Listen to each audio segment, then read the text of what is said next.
Welcome back. इस series में आज फिर से आपका स्वागत है। आज का जो हमारा डिस्कशन का टॉपिक है वो है कंस्ट्रक्शन ऑफ द ट्रांसफॉर्मर। ये पूरे वीडियो में हम ट्रांसफॉर्मर के कंस्ट्रक्शन के बारे में डिटेल में as well as according to construction transformer के दो टाइप है, कोर टाइप और शेल टाइप, दोनों को डिटेल में विथ डिटेल नोट्स स्टडी करेंगे। एज वेल एज लास्ट में कोर टाइप और शेल टाइप ट्रांसफॉर्मर में क्या फर्क होता है उसका कंपैरिजन का टेबल दिखेंगे।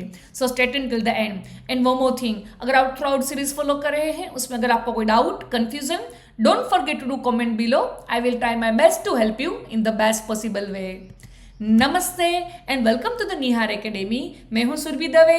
Engineering, maths as well as physics के लेटेस्ट अपडेट के लिए don't forget to subscribe and share with your friends. चलिए आज की जर्नी की ओर शुरू करेंगे। तो सबसे पहले हमने प्रीवियस जो लेक्चर में देखा था उसको फास्ट फॉरवर्ड वे में रिवीजन कर लेते हैं कि सबसे पहले अगर मुझे ट्रांसफॉर्मर को समझना है तो सबसे पहले मुझे जानना पड़ेगा कोर के बारे में। तो ये है कोर। तो कोर क्या है? तो कि कोर है उसको सिलिकॉन स्टील में से मैन्युफैक्चर किया जाता है और उसमें हम लेमिनेशंस के द्वारा पूरे कोर को फॉर्म करते हैं। एक सिंगल मेटल से ही कोर को कंस्ट्रक्ट नहीं की जाती है बिकॉज हमें एडी करंट लॉस के सामने उसको बचाना है। तो अगर मुझे एडी करंट लॉस घटाना है तो मुझे एक सिंगल मटेरियल की जगह लेमिनेशंस, थीन लेमिनेशंस को कंबाइन करके एक कोर डिजाइन करनी होगी। कोर के मटेरियल का नाम सिलिकॉन स्टील जो हिस्टेरेसिस लॉस घटाएगा और यहाँ पे लेमिनेशंस यूज करेंगे तो एडी करंट लॉस को हम कम कर पाएंगे। इसलिए यहाँ पे कोर है उसको सिलिकॉन स्टील का मटेरियल और लेमिनेशंस के थ्रू फॉर्म किया जाता है। और जो कोर है उसका जो दो वर्टिकल पोर्शन है उसको हम लिम्ब के नाम से जानते हैं और जो दो लिम्ब को कनेक्ट करने वाला जो हॉरिजॉन्टल पोर्शन है उसको हम योक के नाम से जानते हैं। और जो ट्रांसफॉर्मर की वाइंडिंग है उसको लिम्ब पे बाउंड किया जाता है। तो चलिए और आगे बढ़ते हैं। तो यह है पिक्चराइज फिगर। यहाँ पे हमने दो वाइंडिंग ली और उसको हमने ट्रांसफॉर्मर की लिम्ब पे वाउंड किया गया है। अब ये जो वाइंडिंग है वो आपके नॉलेज के लिए बता रही हूँ कि वाइंडिंग के दो नाम होते हैं, एक होता है हाई वोल्टेज, दूसरा होता है लो वोल्टेज। जहाँ पे वाइंडिंग के नंबर ऑफ टर्न्स ज्यादा होंगे उसको हम हाई वोल्टेज बोलेंगे, जहाँ पे नंबर ऑफ टर्न्स कम होंगे उसको हम लो वोल्टेज वाइंडिंग बोलेंगे। और जिस वाइंडिंग को सप्लाई देते हैं उसको प्राइमरी वाइंडिंग बोला जाता है, जहाँ पे लोड जोड़ते हैं उसको सेकेंडरी वाइंडिंग बोला जाता है। चलिए अब आगे बढ़ते हैं। तो है सिंबल ऑफ द ट्रांसफॉर्मर। तो मैंने आपके सामने ये रखा है, ये है सिंबल ऑफ द ट्रांसफॉर्मर। ये आपको future reference as well as electrical circuit draw करने के दौरान आपको पता होना चाहिए। अब चलिए अब स्टडी करते हैं construction of transformer. According to type of construction हम ट्रांसफॉर्मर को दो पार्ट में डिवाइड करते हैं, एक है कोर टाइप और दूसरा है शेल टाइप। चलिए अब दोनों को डिटेल में हम सीख लेते हैं। तो सबसे पहला है वो है कोर टाइप ट्रांसफॉर्मर। तो आपके सामने मैं ये कोर टाइप ट्रांसफॉर्मर की फिगर रख रही हूँ।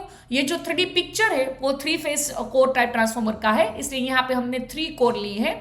और जो मैंने 2D जो फिगर बनाई है वो है 2 सिंगल फेस के लिए। सिंगल फेस के लिए सिर्फ 2 ही लिम्ब होती है और 3 फेस के लिए लिम्ब की संख्या 3 होती है, ये याद रखिएगा। डन। तो हम सिंगल फेस पे फिलहाल फोकस करेंगे कि यहाँ पे आप क्लियरली आप देख सकते हो कि जो single phase core type transformer है उसमें आप विंडो देखो तो विंडो आपको एक ही नजर आएगी।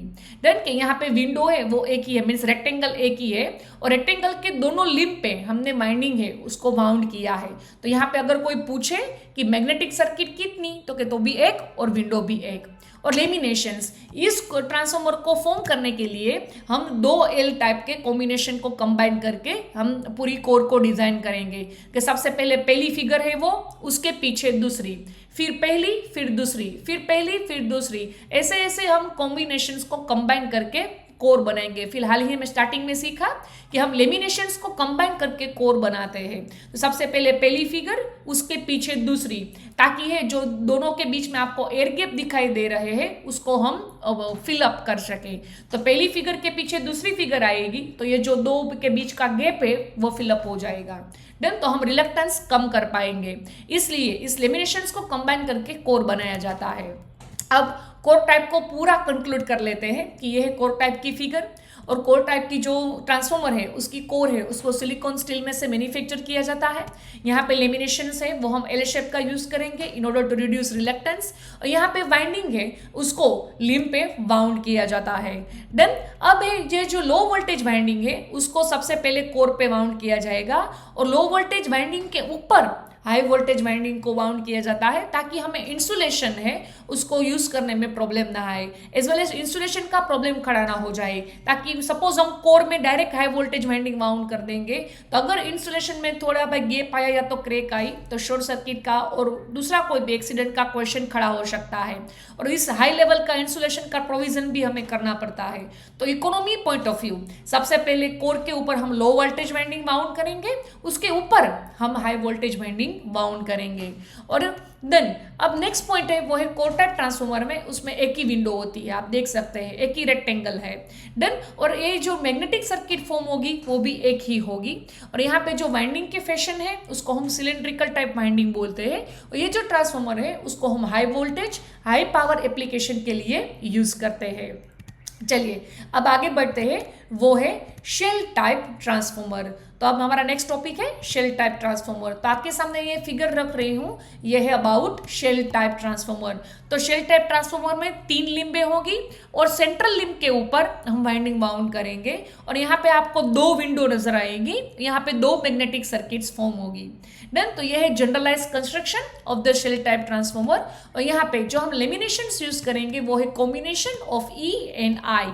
सबसे पहले पहली फिगर, उसके पीछे दूसरी फिगर, फिर पहली फिर दूसरी, ऐसे करके हम लेमिनेशंस को कंबाइन करके कोर को डिजाइन करेंगे ताकि हम रिलेक्टेंस को घटा सके।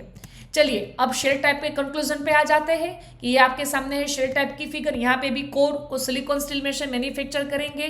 देन अब लेमिनेशन ई और आई का ऑल्टरनेट यूज किया जाएगा। देन यहाँ पे वाइंडिंग है उसको सेंट्रल लिम्ब पे वाउंड किया जाता है, और यहाँ पे आपको 2 विंडो और 2 मैग्नेटिक सर्किट नजर में आएगी। यहाँ पे जो वाइंडिंग वाउंड करने की फैशन है उसको सैंडविच और डिस्क टाइप बोलेंगे, और यहाँ पे जो सेंट्रल लिम्ब है उस पर ही वाइंडिंग वाउंड की है, बाहर की 2 लिम्ब है वो एज इट इज है, इसलिए यहाँ पे बोलेंगे हम कोर सराउंड द वाइंडिंग। और ये जो ट्रांसफॉर्मर है उसको हम लो और medium voltage as well as low और मीडियम पावर एप्लीकेशन के लिए यूज करेंगे। चलिए अब आगे बढ़ते हैं, तो हमारा जो नेक्स्ट टॉपिक है वो है difference between shell type and core type transformer. तो चलिए अब डिटेल में सीख लेते हैं कि दोनों के बीच में फर्क क्या है। तो सबसे पहले हम कोर टाइप, बाद में शेल टाइप का पॉइंट्स नोट डाउन करेंगे। सबसे पहले कंस्ट्रक्शन, तो आपके सामने ये फिगर ये आपको ड्रॉ कर लेनी है, और फिगर में से ये ऑलमोस्ट पॉइंट तो आ जाएंगे कि कोर टाइप में नंबर ऑफ विंडो कितनी, तो कि 1, शेल टाइप में 2। अब नंबर ऑफ मैग्नेटिक सर्किट, तो कि विंडो 1 तो ऑफ कोर्स 1, और number of magnetic circuit shell type में 2 होंगी। कूलिंग अरेंजमेंट देखा जाए तो कोर टाइप में इजी होगा, क्योंकि हम जो दोनों लिम्ब है वो दोनों बाहर की साइड ही है, उस पर ही हमने वाइंडिंग वाउंड की, तो वहाँ पे एटमॉस्फेयर का एक्सपोजर ज़्यादा है। पर उसकी कंपैरिजन में सेल टाइप में जो सेंट्रल लिम्ब है उस पर ही मैं वाइंडिंग वाउंड की, और 2 साइड ऐसे ही है, तो उसकी वजह से जो वाइंडिंग का एक्सपोजर है एटमॉस्फेयर के साथ वो कंपैरेटिवली थोड़ा कम है, इसलिए कूलिंग शेल टाइप में लेस इफेक्टिव है और कोर टाइप में ज़्यादा है। नेक्स्ट है ऑपरेशन और मेंटेनेंस, तो easy to operate and require less maintenance, ये है कोर टाइप के लिए। और शेल टाइप में सेंट्रल लिम्ब में वाउंड करना थोड़ा डिफिकल्ट हो जाता है, तो difficult to operate is well as maintenance भी थोड़ा ज़्यादा लगता है। और टाइप ऑफ वाइंडिंग देखो तो कोर टाइप में हम सिलिंड्रिकल और शेल टाइप में हम सैंडविच और डिस्क टाइप वाइंडिंग प्रीफर करेंगे। और आयरन रिक्वायरमेंट है वो कोर टाइप में कम है, बिकॉज एक ही विंडो है, शेल टाइप में 2 विंडो है, तो आयरन रिक्वायरमेंट ज़्यादा होगी। कॉपर रिक्वायरमेंट कोर टाइप में ज्यादा होगी, बिकॉज उसमें 2 वाइंडिंग और दोनों लिम्ब पे हमने सेपरेटली माउंट की है। शेल टाइप में सेंट्रल लिम्ब पे एक ही लिम्ब पे माउंट किया है, तो वहां पे कॉपर रिक्वायरमेंट थोड़ी कम है। और लेमिनेशंस कोर टाइप में हमें एल टाइप का यूज किया था, शेल टाइप में ई और आई का कॉम्बिनेशन यूज किया था।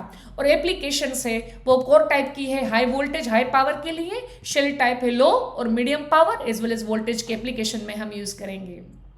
Thank you for the watching. Don't forget to subscribe and share with your friends.